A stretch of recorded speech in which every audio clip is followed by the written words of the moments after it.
بسم الله الرحمن الرحيم طاسيم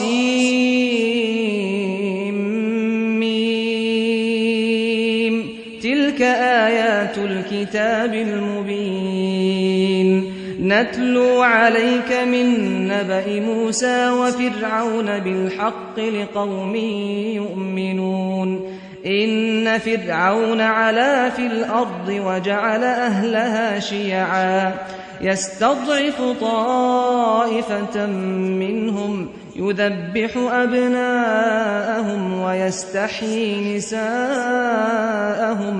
إنه كان من المفسدين ونريد أن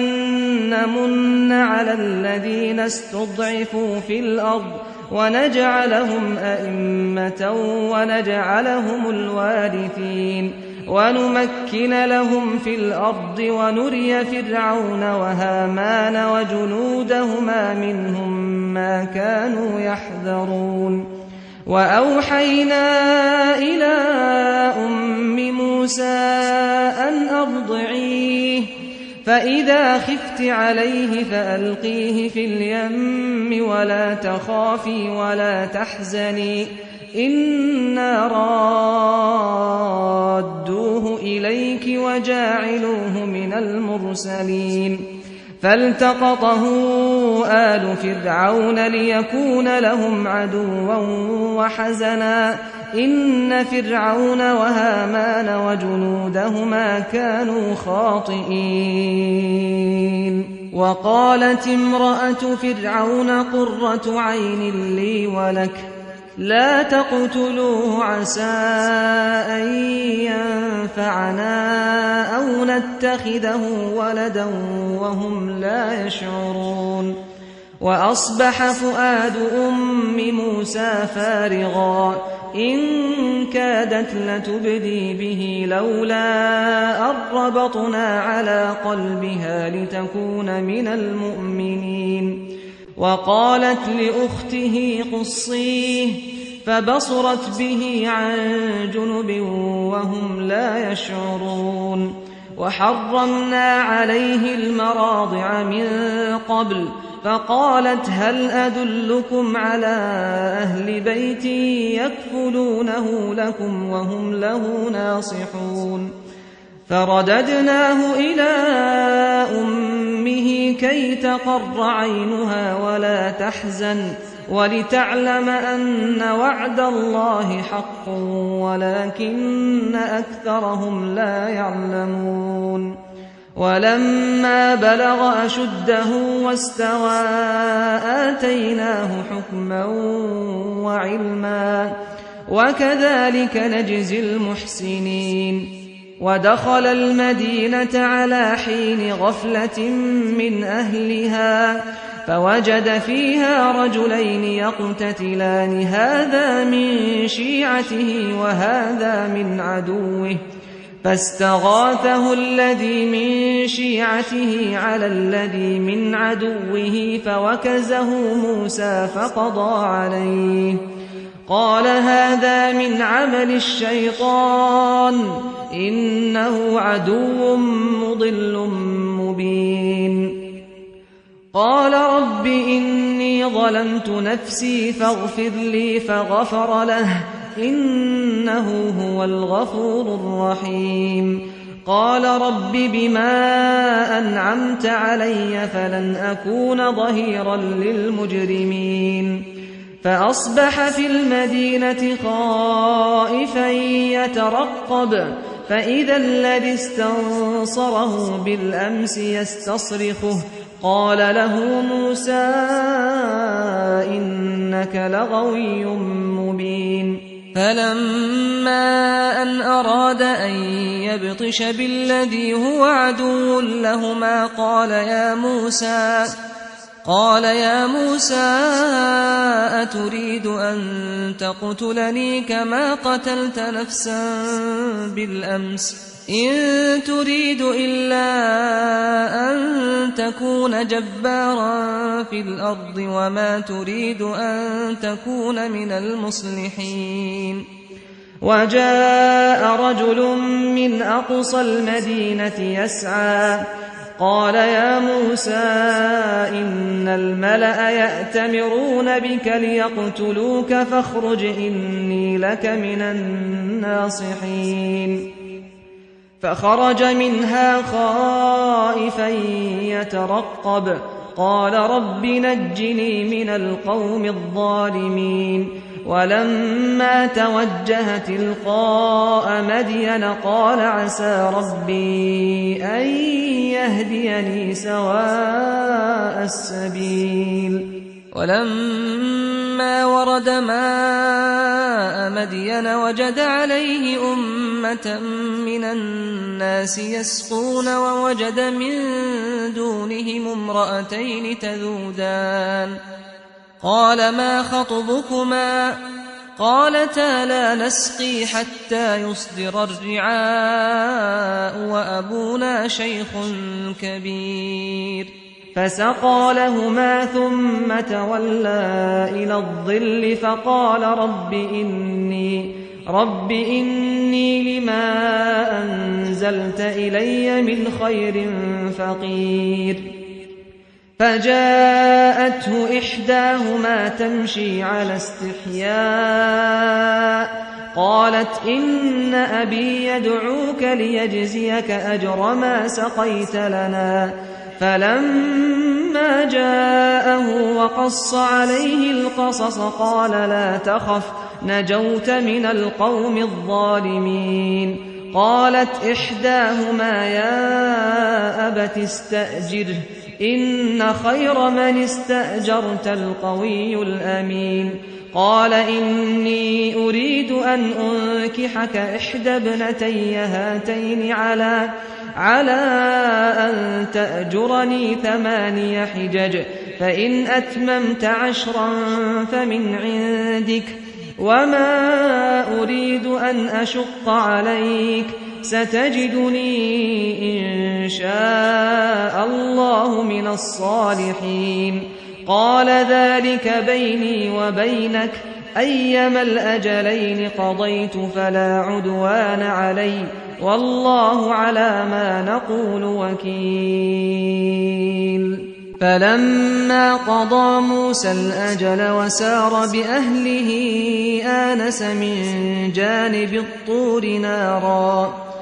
قال لأهلهم كثوا إني آنست نارا لعلي آتيكم منها بخبر أو جذوة من النار لعلكم تصطلون فلما أتاها نودي من شاطئ الوادي الأيمن في البقعة المباركة من الشجرة أي يا موسى إني أنا الله رب العالمين وأن ألق عصاك فلما رآها تهتز كأنها جان ولا مدبرا ولم يعقب يا موسى أقبل ولا تخف إنك من الآمنين أسلك يدك في جيبك تخرج بيضاء من غير سوء واضمم إليك جناحك من الرهب فذلك برهانان من ربك إلى فرعون وملئه إنهم كانوا قوما فاسقين قال رب إني قتلت منهم نفسا فأخاف أن يقتلون وأخي هارون هو أفصح مني لسانا فأرسله معي يرد أن يصدقني إني أخاف أن يكذبون قال سنشد عضدك بأخيك ونجعل لكما سلطانا فلا يصلون إليكما بآياتنا أنتما ومن اتبعكما الغالبون فلما جاءهم موسى بآياتنا بينات قالوا ما هذا إلا سحر مفترى وما سمعنا بهذا في آبائنا الأولين. وقال موسى ربي أعلم بمن جاء بالهدى من عنده ومن تكون له عاقبة الدار إنه لا يفلح الظالمون. وقال فرعون يا أيها الملأ ما علمت لكم من إله غيري فأوقد لي يا هامان على الطين فاجعل لي صرحا لعلي أطلع إلى إله موسى وإني لأظنه من الكاذبين. واستكبر هو وجنوده في الأرض بغير الحق وظنوا أنهم إلينا لا يرجعون. فأخذناه وجنوده فنبذناهم في اليم فانظر كيف كان عاقبة الظالمين. وجعلناهم أئمة يدعون إلى النار ويوم القيامة لا ينصرون. وأتبعناهم في هذه الدنيا لعنة ويوم القيامة هم من المقبوحين. ولقد آتينا موسى الكتاب من بعد ما أهلكنا القرون الأولى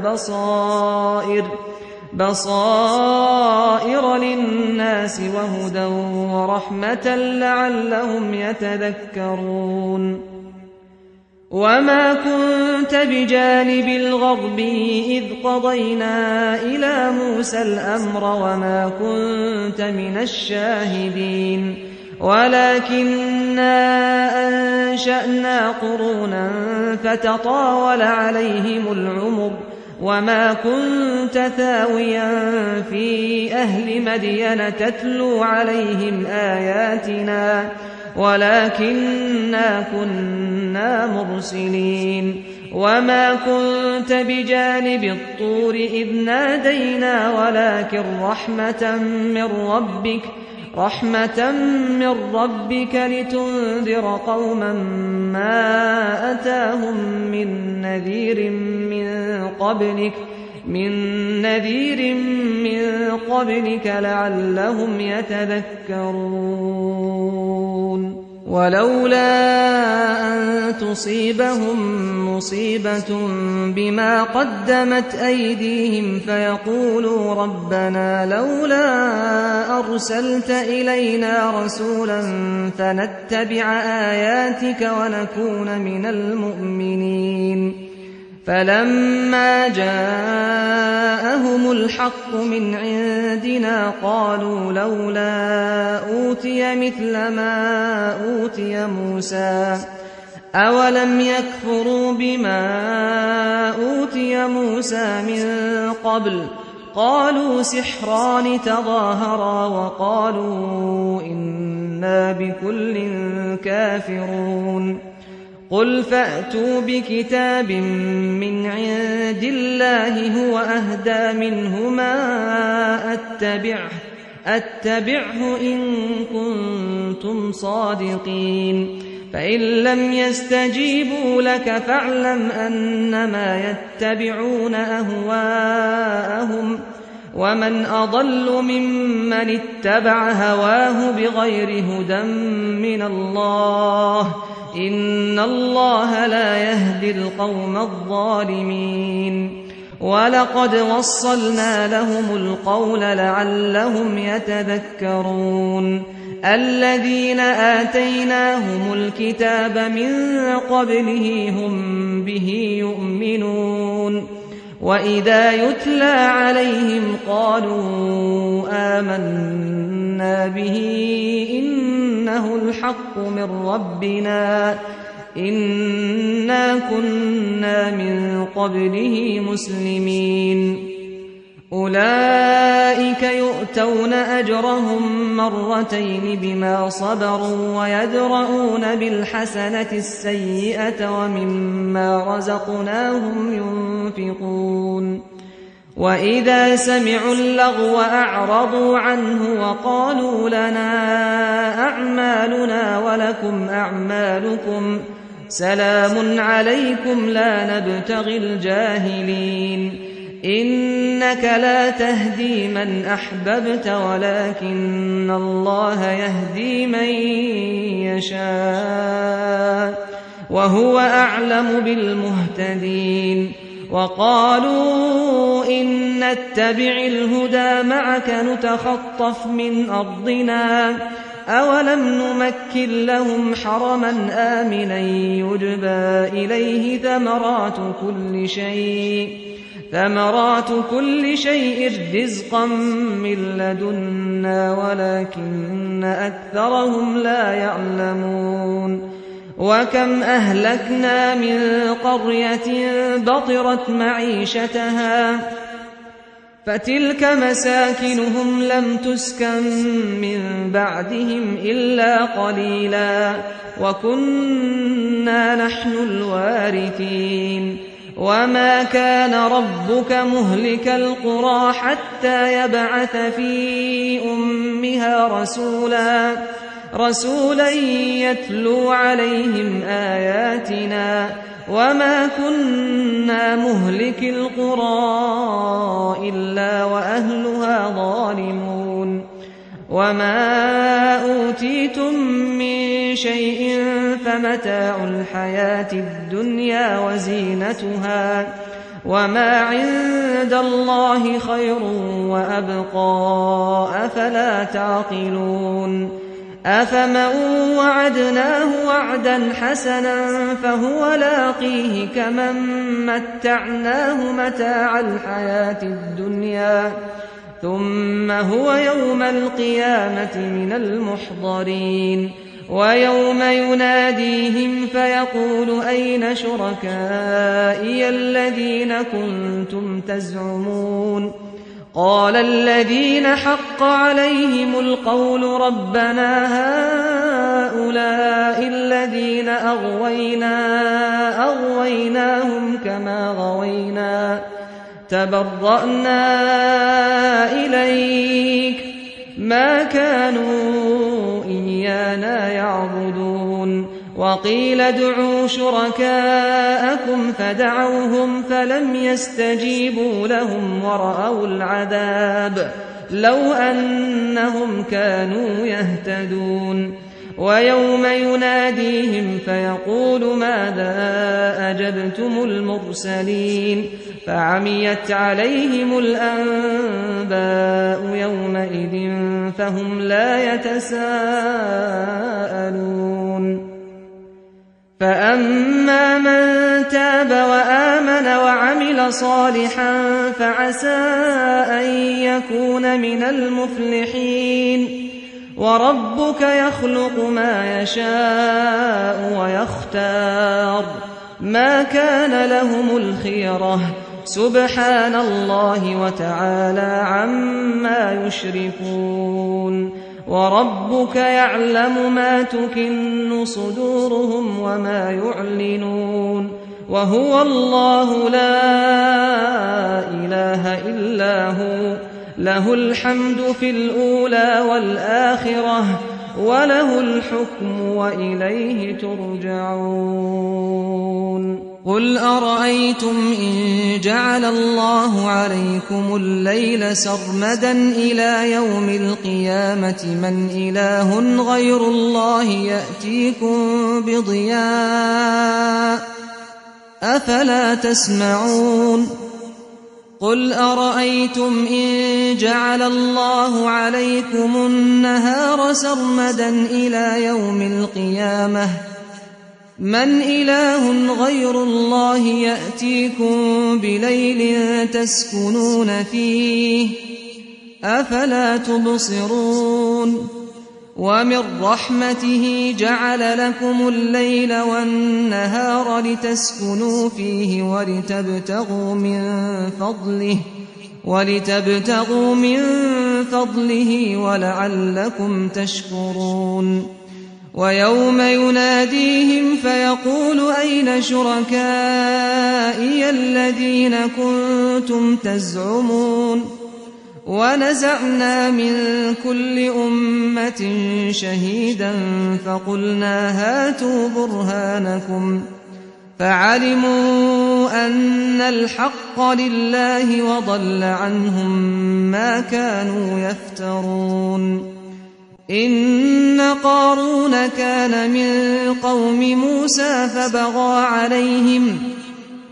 وآتيناه من الكنوز ما إن مفاتحه لتنوء بالعصبة أولي القوة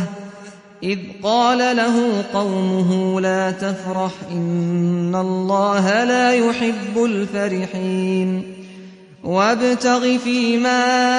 آتاك الله الدار الآخرة ولا تنس نصيبك من الدنيا وأحسن كما أحسن الله إليك ولا تبغ الفساد في الأرض إن الله لا يحب المفسدين. قال إنما أوتيته على علم عندي أولم يعلم أن الله قد أهلك من قبله من القرون من هو أشد منه قوة وأكثر جمعا ولا يسأل عن ذنوبهم المجرمون.